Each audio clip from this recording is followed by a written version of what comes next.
സംസ്ഥാനത്തെ സർക്കാർ ഓഫീസുകളിൽ പഞ്ചിംഗ് കാർഡ് സിസ്റ്റം ഏർപ്പെടുത്തണമെന്ന് ഹൈക്കോടതി നിർദ്ദേശിച്ചു. പൊതുജന താൽപര്യങ്ങളെ മുൻനിർത്തി സെക്രട്ടേറിയറ്റ് ഉദ്യോഗസ്ഥൻ കൂടിയ വക്കാലത്ത് നാരായണൻകുട്ടി ഹൈക്കോടതിയിൽ ഫയൽ ചെയ്ത ഹർജിയിന്മേലാണ് ചരിത്ര പ്രാധാന്യമുള്ള ഈ വിധി പുറപ്പെടുവിച്ചത്. പഞ്ചിംഗ് കാർഡ് സിസ്റ്റം പിൻവലിക്കുക. ഇൻകുലാബ് സിന്ദാബാദ്. എംപ്ലോയീസ് കോൺഫെഡറേഷൻ സിന്ദാബാദ്. എംപ്ലോയീസ് കോൺഫെഡറേഷൻ സിന്ദാബാദ്. തൊഴിലാളികളെ ഒറ്റപ്പെടുത്തുക.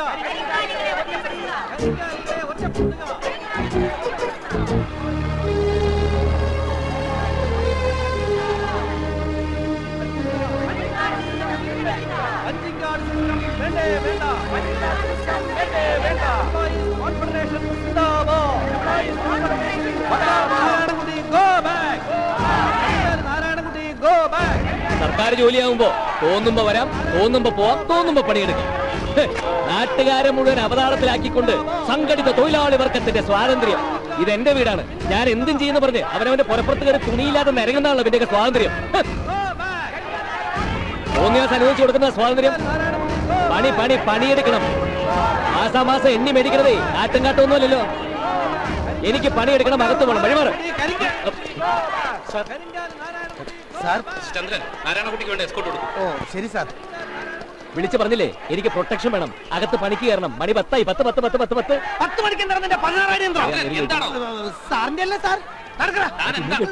സാറിന്റെ അല്ലേ സാർ? ചന്ദ്രൻ ചന്ദ്രൻ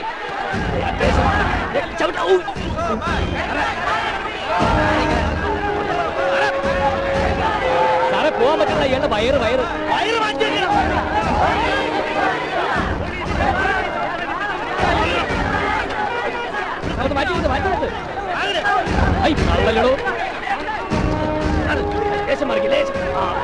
ഇനി പോയിക്കൂടെ? എസ്കോട്ട് എസ്കോട്ട് എസ്കോട്ടിലാക്കണം. എന്തോ സാറേ മൂന്നാർ ഓപ്പണാണ്.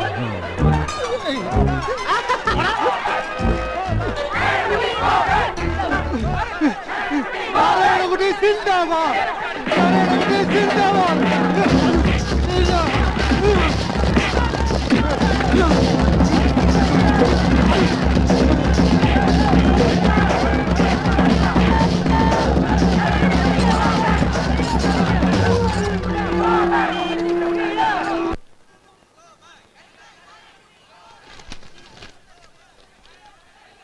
അയ്യോ സോറി കേട്ടോ സാറ് ഇരിക്കുക. കുഴപ്പമില്ല. അയ്യോ ഡ്യൂട്ടിയാണെന്ന് അറിയാം, എന്നാലും പ്ലീസ് എനിക്ക് വേണ്ടി പ്ലീസ് പ്ലീസ്. ഓ നിങ്ങളോടും കൂടിയാ. അവിടെ ഇവിടെ കിടന്ന് അഡ്ജസ്റ്റ് ചെയ്തിരിക്കും പ്ലീസ്. Be comfortable. എന്റെ മണിച്ച സർക്കാർ ജീവനക്കാരുടെ കൊമ്പൊടിച്ചു ആ വക്കാലത്ത് നാരായണൻകുട്ടി. ടി വി കണ്ടില്ലേ? സമ്മതിക്കണോ അല്ലേ? ലിസ്റ്റിൽ അടുത്ത അടി പോലീസ് ഡിപ്പാർട്ട്മെന്റ്. അത് കേട്ടോ നേരെയാവും. പോലീസുകാരെ അടിക്കാൻ അറിയില്ല.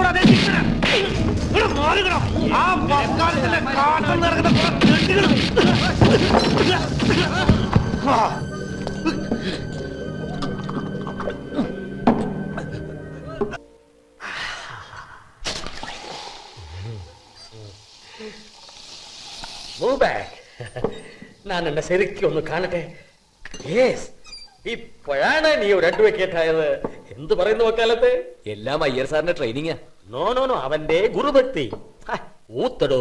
ആര് ഭരിച്ചാലും ഏത് മുന്നണിയായാലും നമ്മൾ അടങ്ങിയിരിക്കില്ല. നാട്ടുകാർ നന്നായാലല്ലേ നാട് നന്നാവും. നമ്മളൊക്കെ ഈ നാട്ടുകാരല്ലേ. ആദ്യം നമ്മൾ നന്നാവണം. അതിന് മെനക്കെടണം, പണിയെടുക്കണം, തലച്ചോറ് ഉപയോഗിക്കണം. നിന്റെ അപ്പനേക്കാൾ വലിയൊരു ലോയർ ആവണം നീ. വക്കാലത്ത് നാരായണൻകുട്ടിക്ക് അപ്പോഴാണ് ഒരു സംതൃപ്തി, സാറ്റിസ്ഫാക്ഷൻ അല്ലേ? നാരായണൻകുട്ടി പാകമുള്ള ഒരു വിത്തിനെയാണ് എനിക്ക് തന്നത്. ഈ വിത്തിൽ വലിയൊരു മരമുണ്ട്. അതിന്റെ തണലിൽ മറ്റു ചെടികൾ വളരണമെന്നില്ല. അതാണ് പ്രകൃതി. That is nature.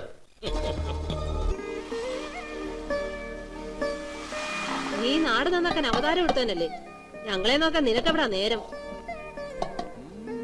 ഏട്ടാ, ആക്സിഡന്റ് പെട്ട കുട്ടിക്ക് സീരിയസ് ആണോ? അപ്പൊ തന്നെ ഹോസ്പിറ്റലിൽ കൊണ്ടുപോയിട്ട് കുഴപ്പമില്ല. ഇനിയും കഥ മുഴുവൻ ഇവിടെ വിസ്തരിച്ചു കൊടുക്കേ. അല്ല പിന്നെ വഴിയറിയാത്ത നാടാ.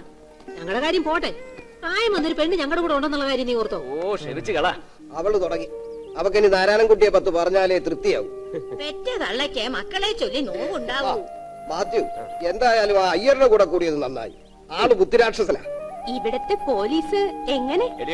ഇതിപ്പോ പഴയ മാത്യു ഒന്നും അല്ല. നിങ്ങളൊക്കെ എന്താ കരുതിയത്? കാക്കിക്കുപ്പായത്തിന്റെ നിഴല് കാണുമ്പം നിന്ന നിപ്പി മൂത്രമൊഴിക്കുന്ന വക്കീലാണ് മാത്യു നേരുപറമ്പിലെന്നും. നാരായണൻകുട്ടി വന്നേ പിന്നെ അതൊക്കെ മാറി. ഇപ്പൊ പോലീസുകാരെ കൂട്ടിക്കയറ്റി നിർത്തി വേണമെങ്കിൽ മൂത്രം കുടിപ്പിക്കും. ഒന്ന് പറഞ്ഞു കൊടുക്കാം. മാത്യു, നീ ഇവരെ കൂടെ ഒന്ന് നേരെയാക്ക്. ഏട്ടനെന്താ ഇപ്പൊ ഒരു വളവ്? അമ്മ പറഞ്ഞത് കത്തിയില്ലല്ലേ? സ്വന്തം ജീവിതം നായ നക്കി പോവരുതെന്ന് അല്ലേ അമ്മേ?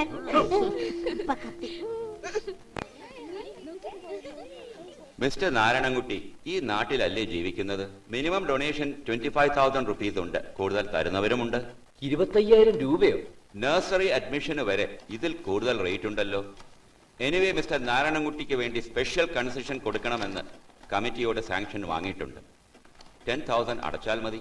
ഇല്ല, ക്യാഷ് റെഡി അല്ലെങ്കിൽ നാളെ കിട്ടിയാലും മതി.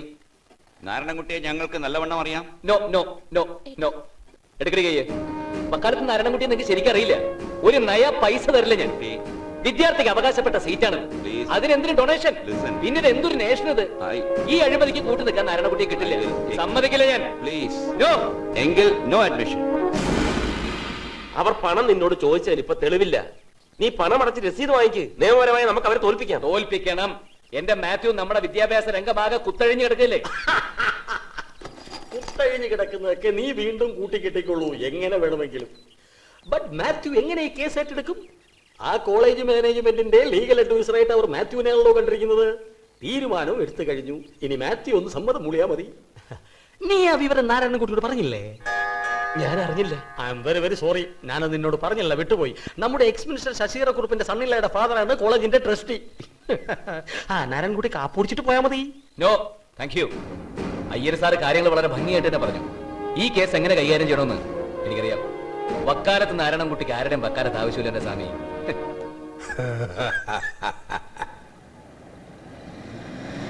LKG മുതൽ തുടങ്ങുകയാണ് ഇവിടുത്തെ വിദ്യാഭ്യാസ രംഗത്ത് അഴിമതി.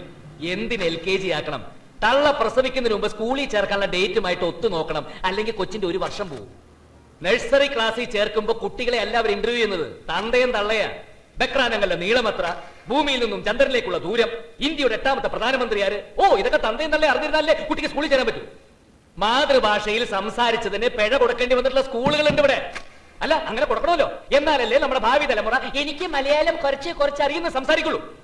പിന്നെ പിരിവ്, എന്തെല്ലാം രീതിയിലാണ് ഇവിടെ പണപ്പിരിവ്. സംഭാവന, building fund, furniture fund, bathroom construction fund. എന്റെ സഹോദരിക്ക് വേണ്ടി വിദ്യാനികേതൻ കോളേജിൽ അഡ്മിഷന് പോയപ്പോ അവിടുത്തെ മാനേജ്മെന്റ് ആവശ്യപ്പെട്ടത് 10,000 രൂപയാ. അതിന് തെളിവ് വല്ലതുമുണ്ടോ മിസ്റ്റർ നാരായണൻകുട്ടി? ഉണ്ട് സാർ. പണം അടച്ചതിന്റെ റെസിപ്റ്റ്. എന്തേ പാവപ്പെട്ടവർക്കൂടെ പഠിക്കണ്ടേ? പക്ഷെ സർക്കാർ കോളേജുകളിൽ പണപ്പിരിവില്ലല്ലോ, അവിടെ പഠിപ്പിക്കാമായിരുന്നില്ലേ? എന്റെ സഹോദരി 1ാം വർഷം ഡിഗ്രിക്ക് പഠിച്ച വിഷയം ഇവിടുത്തെ ഗവൺമെന്റ് കോളേജിൽ ഇല്ല. ഇവിടെ പാഠ്യ പദ്ധതിയിൽ 100,000 വിഷയങ്ങൾ ഉണ്ടാക്കി അത് ഗ്രൂപ്പ് തിരിച്ച് ഇവിടുത്തെ പ്രൈവറ്റ് കോളേജുകൾക്ക് വീതിച്ചു കൊടുത്തിരിക്കുകയല്ലേ സർക്കാർ, അഴിമതിക്ക് കൂടുതൽ വകുപ്പുണ്ടാക്കാൻ. അല്ല, സംഭാവന എന്നാൽ സ്വന്തം താല്പര്യത്തോടെ സ്വമേധയാ കൊടുക്കുന്ന ഒന്നല്ലേ? അതെങ്ങനെ നിയമവിരുദ്ധമാണെന്ന് പറയും? സംഭാവന എന്നൊരു ഓമന പേരിട്ടിട്ട് ഈ പിടിച്ചു പറയെ, ഈ പകൽക്കൊള്ളയെ നിയമവിരുദ്ധമല്ല എന്നാക്കി തീർക്കാനുള്ള നിങ്ങളുടെ വ്യാഖ്യാനം കൊള്ളാം.